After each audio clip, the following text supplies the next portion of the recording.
చాచి అడుగుతున్నాం, కొంగు చాచి అడుగుతున్నాం, మీ ఆడబిడ్డలం అడుగుతున్నాం.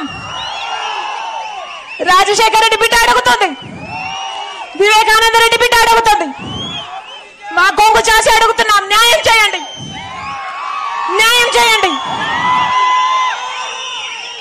మీరే నిర్ణేతలు, మీరే నిర్ణేతలు. ఒకవైపు రాజశేఖర రెడ్డి బిడ్డ నిలబడింది, ఇంకోవైపు రాజశేఖర రెడ్డి గారి తమ్ముడిని వివేకానంద రెడ్డి గారి హత్య చేయించిన అవినాష్ రెడ్డి గారు ఇంకోవైపు నిలబడ్డారు. మీకు ఎంపీగా ఎవరు కావాలో, రాజశేఖర రెడ్డి బిడ్డ కావాలో లేకపోతే హత్య చేసిన అవినాష్ రెడ్డి గారు కావాలో మీరు తెలుసుకోండి.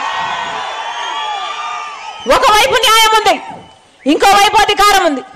ఒకవైపు ధర్మం ఉంది, ఇంకోవైపు డబ్బు ఉంది. మీరు ఏ వైపు నిర్ణయించుకోవాల్సిన సమయం వచ్చింది. నేను రాజశేఖర రెడ్డి బిడ్డను, నేను రాజశేఖర రెడ్డి బిడ్డను. పులి కడుపున పులే పుడుతుంది.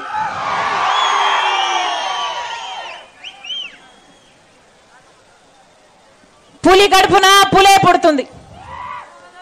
ఈ రాజశేఖర రెడ్డి బిడ్డ ఎవ్వరికి భయపడేది కాదు.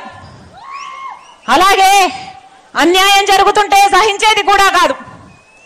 ఇక్కడ అన్యాయం జరుగుతుంది కాబట్టి ఒక హంతకుడిని మళ్ళీ గెలిపించకుండా, ఒక హంతకుడు మళ్ళీ చట్టసభలకు వెళ్ళకూడదని ఈరోజు రాజశేఖర రెడ్డి బిడ్డ ఈ నిర్ణయం తీసుకొని ఇక్కడ నిలబడింది. మీ రాజశేఖర రెడ్డి బిడ్డను గెలిపిస్తారో ఓడిస్తారో మీరే నిర్ణేతలు.